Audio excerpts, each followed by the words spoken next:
విశాఖ ఉక్కు కర్మాగారాన్ని కేంద్ర ప్రభుత్వం ప్రైవేటీకరణ చేస్తుంటే కూటమి ప్రభుత్వంలో డిప్యూటీ సీఎంగా ఉన్న పవన్ కళ్యాణ్ ఏం చేస్తున్నారని అంబేద్కర్ కోనసీమ జిల్లా వైసీపీ పార్టీ జిల్లా అధ్యక్షుడు చీర్ల జగ్గిరెడ్డి అన్నారు.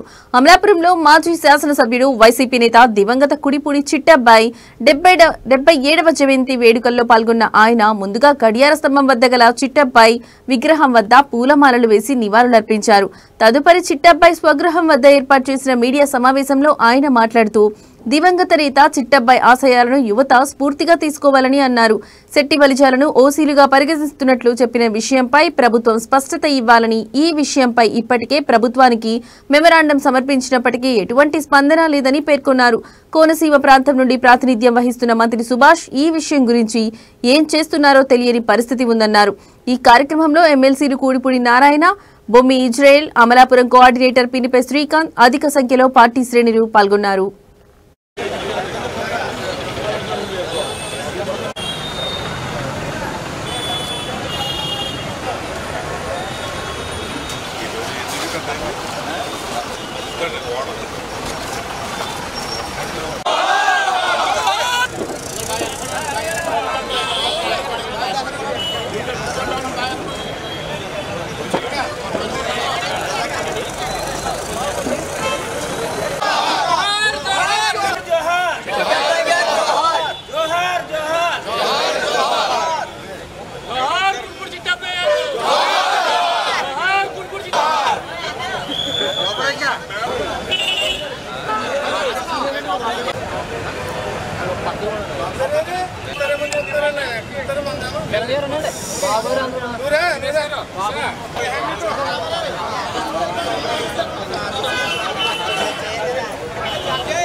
ఏదైతే ప్రస్తుతం ప్రభుత్వంలో ఉన్నటువంటి కన్ఫ్యూజన్, సెట్టిబలిజ సోదరులు ఓసీలుగా వస్తారనేటువంటి మాట ఏదైతే చెప్పారో దాని మీద ఇమీడియట్గా మరి క్లారిఫికేషన్ ఇవ్వాలని చెప్పి ఆల్రెడీ మిత్రులంతా కూడా మెమరాండం ఇచ్చినా దాని మీద ఎటువంటి స్పందన లేదు.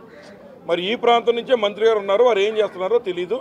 వారు ఇమీడియట్గా మరి మంత్రి గారు ముఖ్యమంత్రి గారితో మాడతారో ఏం మాడతారో తెలియదు, కానీ ఇమీడియట్గా మరి వారు బీసీలోకి వస్తారనేటువంటి దాని మీద క్లారిఫికేషను ఇవ్వాలని చెప్పి ఈ సందర్భంగా మేము డిమాండ్ చేస్తున్నాం.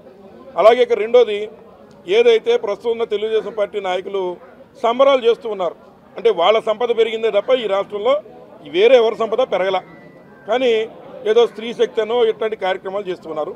అటువంటి మీరు కార్యక్రమాలు చేసే ముందు ఒక్కసారి మీరు మహిళలకు ఏం చేశారో కూడా తెలియజేయాలని చెప్పి ఈ సందర్భంగానే మనవి చేస్తూ ఉన్నాం. అలాగే పవన్ కళ్యాణ్ గారు మరి ఏదో పెచ్చులు ఆయనే ఓడగొట్టి మరి చంద్రబాబు నాయుడు గారు ఇచ్చిన స్క్రిప్ట్ అక్కడ చదువుతున్నారు, అవి మీరు చూశారు, సంతోషం. అట్లాగే మీరు ఉద్దానం చూడండి, జగన్మోహన్ రెడ్డి గారు కట్టిన ఉద్దానం పవన్ కళ్యాణ్ గారు చూడాలని, అలాగే జగన్మోహన్ రెడ్డి గారు కట్టినటువంటి మెడికల్ కాలేజీలు చూడాలని, జగన్మోహన్ రెడ్డి గారు కట్టిన పోర్ట్లు హార్బర్లు చూసి పవన్ కళ్యాణ్ గారు ఫోటోలు తీసుకుంటే బాగుంటుందని చెప్పి కూడా మేము ఈ సందర్భంగా ఆయన మనవి చేస్తున్నాం. అలాగే మరి ఏదైతే అమరావతిలో కూడా మరి మీ అందరూ చూశారో, ఏదైతే మునిగిపోయినటువంటి అమరావతిని పవన్ కళ్యాణ్ గారు చూసి అక్కడ ఏర్పాటు చేసినటువంటి లిఫ్ట్ ఇరిగేషన్ కూడా మరి పవన్ కళ్యాణ్ గారు చూడాలి, దాని మీద మాట్లాడాలని చెప్పి మేము కోరుతున్నాం.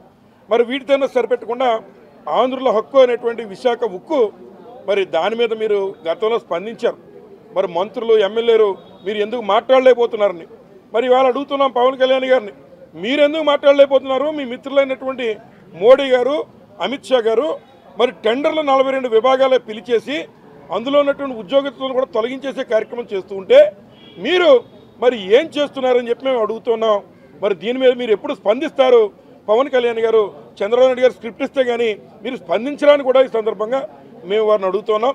కాబట్టి ఈ విషయాల మీద వారు స్పందించాలి. అలాగే అంబేద్కర్ కోనసీమ జిల్లాలో మరి ఏదైతే బలహీనపడినటువంటి ఏటుగట్లు రాజశేఖర గారి టైంలో సుమారు 500 కోట్ల రూపాయలతో ఏటుగట్లన్నింటి పునర్నిర్మించారు. అట్లాంటి వాటికి ఇప్పటివరకు ఎటువంటి మళ్ళీ కార్యక్రమాలు చేయలేదు. కాబట్టి బలహీనపడినటువంటి ఏటుగట్ల ముందు ఇమీడియట్గా ఈ ప్రభుత్వం చర్యలు తీసుకోవాలి. మొన్నటి వరకు శూన్యం. కాబట్టి ఇమీడియట్గా వాటన్నింటి బలహీనపడిన ఏటుగట్లు మళ్ళీ బలపరచడమే కాకుండా మరి ఏదైతే ముంపుతో ఇబ్బంది పడుతున్న రైతాంగానికి మళ్ళీ ముంపు బారిన పడకుండా తగు చర్యలు తీసుకోవాలని చెప్పి ప్రభుత్వం